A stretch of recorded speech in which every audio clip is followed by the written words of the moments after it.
అందరికి నమస్కారం. పతివ్రత పరవాను వండితే తెల్లారిందా చల్లారలేదంట. అట్టుంది మార్కాపురం జిల్లా కేటాయింపు. ప్రకాశం జిల్లాలో దర్శిని కలపటం వల్ల అది ఒక లాస్ట్ నియోజకవర్గంగా మాత్రమే దర్శి ఉంటుంది. అదే మార్కాపురం జిల్లాలో దర్శి కనుక కలిపితే అభివృద్ధిలో కూడా దర్శి దూసుకుపోతుందని కొంతమంది రాజకీయ విశ్లేషకులు కూడా చెప్తా ఉన్నారు. ఎందుకంటే దర్శిలో ఉన్నటువంటి విలువైనటువంటి ప్రభుత్వ భూములు, దొనకొండ కురిచేడు ప్రాంతంలో ఉన్నటువంటి మరి అక్కడ వనరులు కూడా మార్కాపురం జిల్లా ఏర్పాటుకు, మార్కాపురంలో ఆయా ప్రాంతాలను కలిపితే కూడా లాభదాయకంగా ఉంటది. అక్కడ పరిసర ప్రాంతాలు కూడా వెనుకబడిన జిల్లాకు కొంత ఊతమిస్తాయి.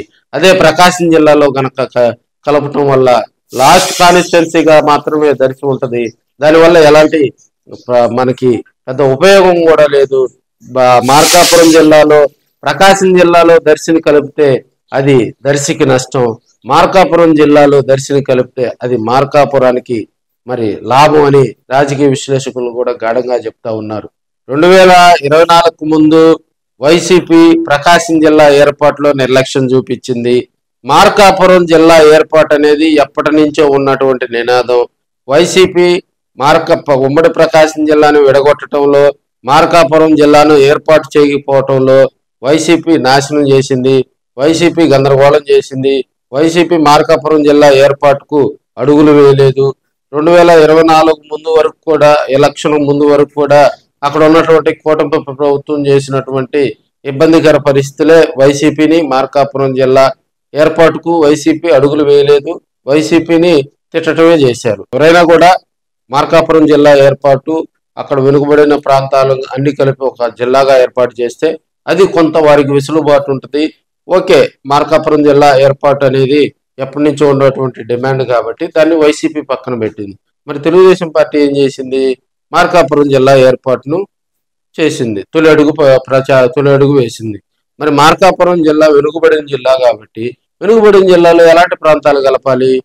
మంచిగా డెవలప్ ఉన్నటువంటి కొన్ని ప్రాంతాలను కలుపుతూ, ఇప్పుడు మనం ఒక మంచి బిర్యానీ తినే పని అయితే కూడా కొన్ని మంచి ముక్కలు వేసుకొని మహాపృష్ఠానమైనటువంటి భోజనం తినేటప్పుడు కూడా అది ఆ స్మెల్ ఫ్లేవర్ వస్తేనే మనకి కొంత ఆకలి తీరిద్ది. అట్నే మార్కాపురం జిల్లా అనగానే ఎప్పుడైతే దర్శి లేదు అన్నారో అసలు మార్కాపురం జిల్లా గురించి చర్చించుకోవటమే మానేశారు. దర్శి లేని మార్కాపురాన్ని ఊహించుకోవటంలా వెనుకబాడి జిల్లాని ఇంకా మరింత వెనుకబడిన ప్రాంతాన్ని ఇంకా మరింతకు తొక్కేశారని టాక్ అయితే వినిపిస్తుంది. మార్కాపురం జిల్లాలో గిద్దలూరులో ఏముంది? అడవులు తప్పితే కనిగిరిలో కొండలు, మార్కాపురం ఎర్రగొండపాలెంలో కొండలు ఏమున్నాయి?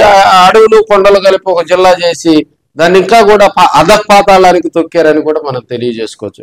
4 కాన్స్టిట్యున్సీలు కలిపి ఒక జిల్లా చేస్తే అది ఎవరికి ప్రయోజనం? ఇప్పుడు దొనకొండ కురిచేడు ప్రాంతాలు, దర్శి ప్రాంతాలు ఎందుకు చెప్తున్నారంటే, దొనకొండలో దాదాపుగా ప్రభుత్వ భూములు 1,00,000 భూములు ఉన్నాయి.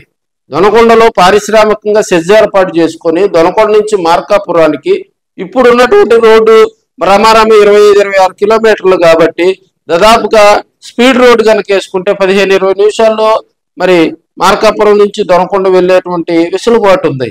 అక్కడ పారిశ్రామికంగా కూడా వనరులు ఉన్నాయి.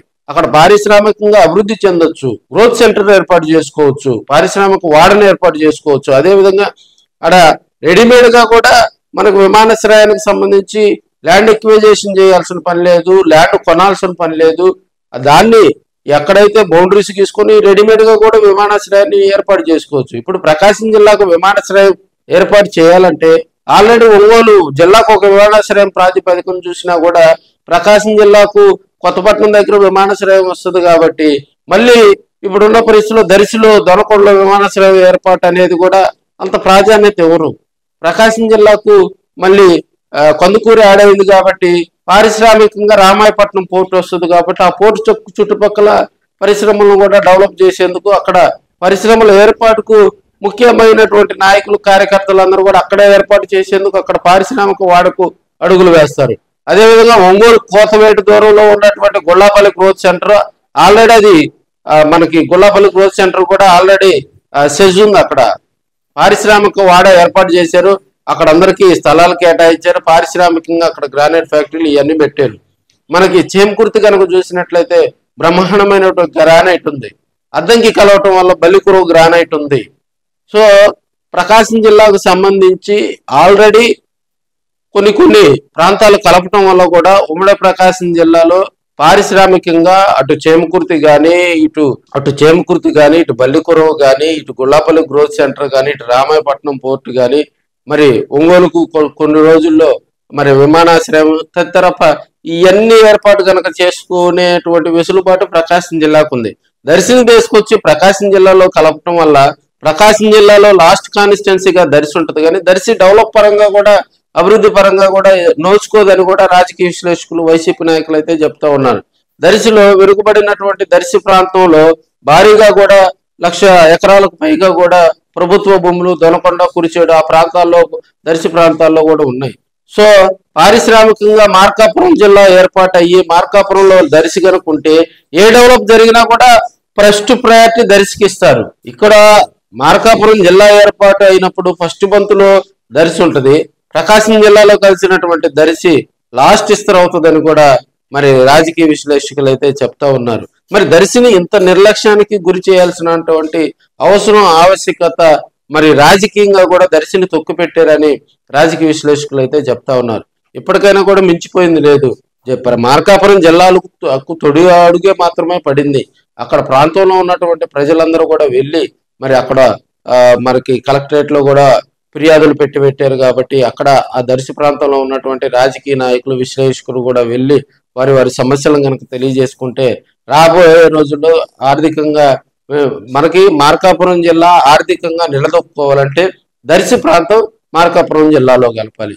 అదేవిధంగా మనకి శ్రీశైలాన్ని కూడా మార్కాపురం జిల్లాలో కలిపితే మనకి భౌగోళికంగా కూడా మార్కాపురం జిల్లా ఒక స్టాండర్డ్ జిల్లాగా కూడా ఉంటది. ఎందుకంటే మార్కాపురం జిల్లా అంతా డ్రై ఏరియా, వర్షాలు పడవు, వాటర్ రిసోర్స్ లేదు. సో ఇన్ని ఇబ్బందులు ఉన్నా కూడా మార్కాపురం జిల్లా కేటాయింపులో దర్శిని పక్కన పెట్టి నిర్లక్ష్యానికి గురి చేశారు. ఇప్పుడు మనకి దర్శి కనుక సబ్ డివిజన్ చేసి దర్శి రెవెన్యూ డివిజన్ కనుక చేసి అక్కడ ఉన్నటువంటి ప్రాంతాలన్నింటినీ కూడా కలుపుకుంటే రాబోయే రోజుల్లో మార్కాపురానికి అది ప్లస్ అవుతుంది. మనకి విశాలమైనటువంటి పొదులు కూడా మార్కాపురం జిల్లాకి రమారమి 40 కిలోమీటర్ల దూరంలో ఉంది. ఇవన్నీ వదిలేసి దొనకొండ నుంచి 100 కిలోమీటర్లు ఉన్నటువంటి ఒంగోలుకు దొనకొండ కురిచేడు కలపటం వల్ల దర్శి ప్రాంతం ఇంకా నిర్లక్ష్యానికి గురవుతుంది. పారిశ్రామికంగా దర్శి రాబోయే రోజుల్లో అంత డెవలప్ కాదని రాజకీయ విశ్లేషకులు అయితే చెప్తా ఉన్నారు. మరి ఆ దర్శి మీద అక్కడ ఉన్నటువంటి ప్రజాప్రతినిధులు అది తెలుగుదేశం కానీ వైసీపీ కానీ మాట్లాడకపోవటం కూడా కొంత ఇబ్బందికర పరిస్థితులు వస్తున్నాయని కూడా కొంతమంది అయితే చెప్తా ఉన్నారు. ఇప్పటికైనా కూడా అక్కడ ఉన్నటువంటి దర్శి ప్రాంతంలో ఉన్నటువంటి కురిచేడు దొనకొండ ప్రాంత రైతులు, ప్రజలు, మహిళలు, యువత ముఖ్యంగా కూడా దీనిపై మోటివేట్ చేయాలి. సోషల్ మీడియా ద్వారా కూడా వారికి ప్రచారం కలిగించాలి. దొనకొండ దర్శి ప్రాంతాలు అభివృద్ధి చెందాలంటే మరి అది మార్కాపురం జిల్లాతోటే సాధ్యం. రేపు రమారమి జిల్లాకు సంబంధించి భౌగోళికంగా కూడా మార్కాపురం జిల్లా విస్తీర్ణంలో కూడా ఒక హైప్ వస్తుంది, దర్శికి మంచి రోజులు వస్తాయి అని కూడా వారంతా కూడా గాఢంగా చెప్తా ఉన్నారు.